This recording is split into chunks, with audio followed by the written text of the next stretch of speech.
ഒരാളുടെ സ്വപ്നത്തിൽ നിന്ന് തുടങ്ങി. ഇന്ന് ലോകത്തിൽ തന്നെ ബെസ്റ്റ് സെല്ലിംഗ് ഗെയിം എന്നൊരു ടൈറ്റിൽ മേടിച്ചൊരു ഗെയിം വേറൊന്നുമല്ല, മൈൻക്രാഫ്റ്റ്. അപ്പോൾ ഇതിൻ്റെ ഒറിജിനൽ സ്റ്റോറി എന്താ, ആരുണ്ടാക്കി, ഇപ്പോൾ ആരാണ് നടത്തിക്കൊണ്ട് പോകുന്നത് എന്നൊക്കെ നമ്മൾ ഈ വീഡിയോയിൽ ഡീറ്റെയിൽ ആയിട്ട് പറയുന്നതായിരിക്കും. അപ്പോൾ അവസാനം വരുന്നത് കാണാൻ നോക്കുക. അപ്പോൾ വെൽക്കം ടു ആഷ്വേഴ്സ്. My name is Avinash.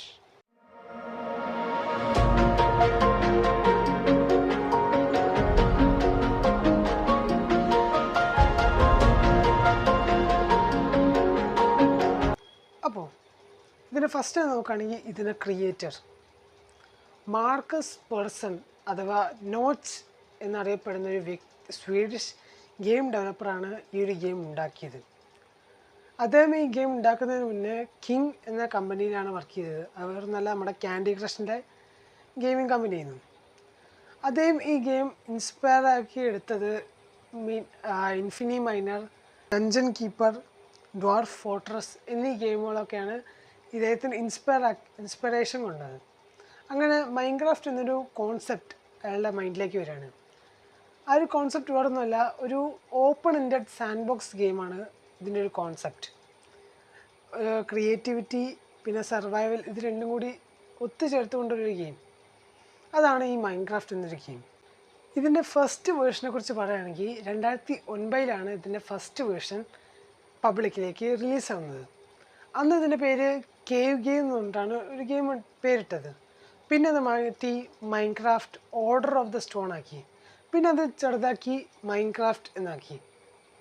അന്ന് ഈ ഗെയിമിന് അത്ര സ്പെഷ്യാലിറ്റി ഒന്നും ഉണ്ടായിരുന്നില്ല. വെറും ബ്ലോക്ക് വെക്കുക, ബ്ലോക്ക് ഡിലീറ്റ് ചെയ്യുക, അങ്ങനത്തെ ചെറിയൊരു ഗെയിമായിരുന്നു. അതിൽ സർവൈവൽ എലിമെൻറ്റ്സ് ആയിട്ട് ഒന്നും ഉണ്ടായിരുന്നില്ല. ഇതായിരുന്നു മൈൻക്രാഫ്റ്റിൻ്റെ ഫസ്റ്റ് വേർഷൻ. 2009 ഇത് റിലീസായത്. ഇതിൻ്റെ ഫസ്റ്റ് വേർഷൻ ഉണ്ടാക്കാൻ അയാൾക്ക് അധികം സമയമൊന്നും എടുത്തില്ല. പിന്നീട് മെയ് 17, 2009 ഇദ്ദേഹത്തിൻ്റെ ഫസ്റ്റ് വേർഷൻ പബ്ലിക്കിന് വേണ്ടി റിലീസ് ചെയ്തു. അന്ന് മൈൻക്രാഫ്റ്റ് ക്ലാസിക് എന്നാണ് ഇതിന് പേരിട്ടത്. ഇത് റിലീസായപ്പോൾ തന്നെ ആൾക്കാർക്ക് ആ ഒരു ഗെയിമുമായിട്ട് കണക്റ്റ് ആവാൻ തുടങ്ങി. കാരണം ഇതിന് റൂൾസ് ഇല്ല, നമുക്ക് ഇഷ്ടമുള്ളത് ഉണ്ടാക്കാം എന്നുകൊണ്ട് അത് ചെറുതായിട്ട് പോപ്പുലർ ആവാൻ തുടങ്ങി. ആ കാരണം കൊണ്ട് തന്നെ നമ്മുടെ മാർക്കസ് പേഴ്സൺ അഥവാ നോച്ച് കിങ്ങിൽ നിന്ന് രാജിവെച്ച് ഈ മൈൻക്രാഫ്റ്റിലേക്ക് തന്നെ ഫുൾ ടൈം ഫോക്കസ് ആയി തുടങ്ങി. പിന്നെ ഇതിൻ്റെ കുറേ അപ്ഡേറ്റ്സ്. ഇതിൻ്റെ ആൽഫ വേർഷൻ ജൂൺ 2009 റിലീസാവുന്നത്. അന്നതിൽ സർവൈവൽ എലിമെൻറ്റ്സ് ഇൻട്രൊഡ്യൂസ് ചെയ്തു. ഹെൽത്ത്, മോബ്സ്, പിന്നെ ക്രാഫ്റ്റിംഗ് ഇതൊക്കെ ആഡ് ചെയ്തു. പിന്നെ ബീറ്റ വേർഷൻ അതായത് ഡിസംബർ 2010 കുറച്ചുകൂടി ഫീച്ചേഴ്സ് ആഡ് ചെയ്തു. അതായത് ബയോംസ്, പിന്നെ റെഡ് സ്റ്റോൺ, നെതർ, പിന്നെ മൾട്ടിപ്ലെയർ ഗെയിംസ്, അതൊക്കെയാണ് അടുത്ത ബീറ്റ അപ്ഡേറ്റിൽ വന്നത്. പിന്നെ കമ്മ്യൂണിറ്റി ഫീഡ്ബാക്ക് കാരണം ഇദ്ദേഹത്തിന് കുറേ കൂടി ഐഡിയാസ് കിട്ടുകയും അതൊക്കെ ഇതിൽ പ്രായോഗികമാക്കുകയാണ് ചെയ്തത്.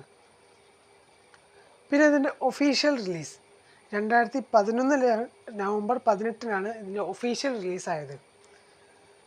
അന്ന് മൈൻക്രാഫ്റ്റ് മാത്രമാണ് പേരിട്ടത്. മൈൻക്രാഫ്റ്റ് ക്ലാസിക് മാറ്റി മൈൻക്രാഫ്റ്റ് എന്ന് പേരിടുകയും അത് ലാസ് വേഗസിലെ മൈൻകോണിലാണ് റിലീസാവുകയും ചെയ്തത്. ആ ഒരു സമയം കൊണ്ട് തന്നെ എത്രയോ മില്യൺ ആൾക്കാർ ഈ ഗെയിം കളിക്കാൻ തുടങ്ങി. പിന്നെ മോജാങ് സ്റ്റുഡിയോസ്, നോച്ച് ഈ ഗെയിം ഡെവലപ്പ് ചെയ്യാൻ വേണ്ടിയിട്ട് അദ്ദേഹം തന്നെ ഒരു പുതിയൊരു സ്റ്റുഡിയോ കണ്ടുപിടിച്ചു ഗെയിമിംഗ് ഡെവലപ്മെൻറ്റ്. അതിൻ്റെ പേരാണ് മോജാങ്. അദ്ദേഹം ഈ ഒരു ടീമിലേക്ക് ജെൻസ് ബെർഗസ്റ്റൻ എന്ന് പറഞ്ഞിട്ടൊരു വ്യക്തിനെ കൂടി കൊണ്ടുവന്നു. അദ്ദേഹം പിന്നെ ഇതിലത്തെ ലീഡ് ഗെയിം ഡെവലപ്പർ ആവുകയും ചെയ്തു. പിന്നെ ഇതിൻ്റെ പോപ്പുലാരിറ്റി 2010 ശേഷമാണ് ഇതിൻ്റെ പോപ്പുലാരിറ്റി കൂടാൻ തുടങ്ങിയത്. അതിന് മെയിൻ റീസൺ നോക്കുകയാണെങ്കിൽ യൂട്യൂബാണ്. കുറേ യൂട്യൂബേഴ്സ്, എക്സാമ്പിൾ പറയുകയാണെങ്കിൽ ക്യാപ്റ്റൻ സ്പാർക്കിൾസ്, പിന്നെ പ്യൂട്ടി പൈ, ഇവരൊക്കെ ഈ ഗെയിം കളിക്കാൻ തുടങ്ങിയതിന് ശേഷം ആൾക്കാർക്ക് ഇത് കണ്ട് കുറച്ചുകൂടി ഇഷ്ടമാകാൻ തുടങ്ങുകയും അവർ ഈ ഗെയിം കളിക്കാൻ തുടങ്ങുകയാണ് ചെയ്തത്. പിന്നെ പുതിയ പുതിയ സെർവർ ഉണ്ടാക്കാൻ തുടങ്ങി. ഹൈപിക്സൽ സെർവേഴ്സ്, അങ്ങനത്തെ കുറേ സെർവേഴ്സ് വന്നപ്പോൾ ആൾക്കാർ കുറച്ചുകൂടി യുണൈറ്റ് ചെയ്ത് കളിക്കാൻ തുടങ്ങി. അങ്ങനെയാണ് ഇതിൻ്റെ പോപ്പുലാരിറ്റി കൂടാൻ തുടങ്ങിയത്. 2011 മുതൽ 2014 വരെയാണ് ഈ ഒരു പോപ്പുലാരിറ്റി ഉണ്ടായത്. പിന്നെ 2014 ആയപ്പോൾ മോജാങ്ങിൻ്റെ മെയിൻ ഓണർ ആയിട്ടുള്ള നോച്ച് അദ്ദേഹത്തിന് ഈ പ്രഷറും ഈ ഗെയിം നടത്തിക്കൊണ്ടു പോകുന്നുള്ള ഒരു ഡിഫിക്കൽട്ടിയും കാരണം അദ്ദേഹം ഈ ഗെയിം $2.5 ബില്യൺ മൈക്രോസോഫ്റ്റ് വിറ്റു മോജാങ് സ്റ്റുഡിയോസ്. അതിൽ നോച്ച് മോജാങ് സ്റ്റുഡിയോസ് വിട്ടു പോയെങ്കിലും അതിൻ്റെ ലീഡ് ഡെവലപ്പറായിട്ടുള്ള ജെൻസ് അഥവാ ജബ് എന്നറിയപ്പെടുന്ന വ്യക്തി അപ്പോഴും ലീഡ് ഗെയിം ഡെവലപ്പറായിട്ട് കണ്ടിന്യൂ ചെയ്തിരുന്നു. ഇത് മൈക്രോസോഫ്റ്റിന് വിറ്റതിന് ശേഷമാണ് ഇപ്പോൾ മൈൻക്രാഫ്റ്റ് എന്നൊരു ഗെയിം കുറച്ചും കൂടി ഡെവലപ്ഡ് ആയത്. ഇന്നിപ്പോൾ കണക്ക് വെച്ച് നോക്കുകയാണെങ്കിൽ 350+ മില്യൺ കോപ്പീസാണ് വിറ്റഴിച്ചത് എന്നാണ് അറിയപ്പെടാൻ പറ്റിയത്. 220 മുതൽ 230 മില്യൺ യൂസേഴ്സ് വരെ ഉണ്ടെന്നാണ് പറയാൻ പറ്റിയത്. പിന്നെ ഇതിപ്പോൾ കൂടുതലും എല്ലാ ഏജിലുള്ള ആൾക്കാരും കളിക്കുന്നൊരു ഗെയിമാണിത്. ഇതിൽ മൈൻക്രാഫ്റ്റ് എഡ്യൂക്കേഷൻ എഡിഷൻ പറഞ്ഞൊരു എഡിഷൻ ഉണ്ട്.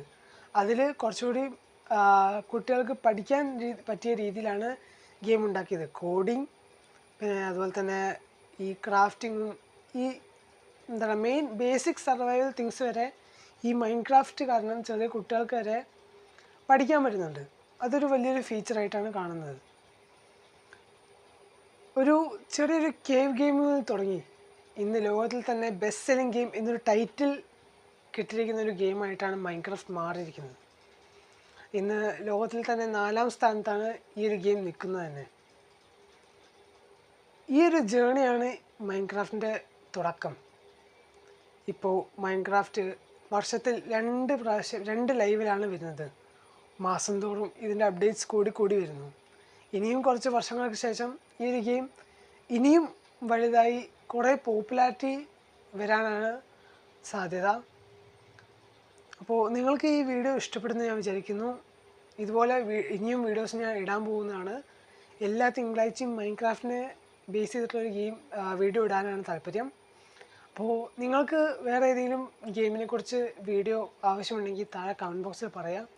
ഞാൻ എന്തായാലും വീഡിയോ ഉണ്ടാക്കുന്നതായിരിക്കും. അപ്പോൾ അടുത്തൊരു വീഡിയോ വരുന്നതായിരിക്കും. Thank you for watching.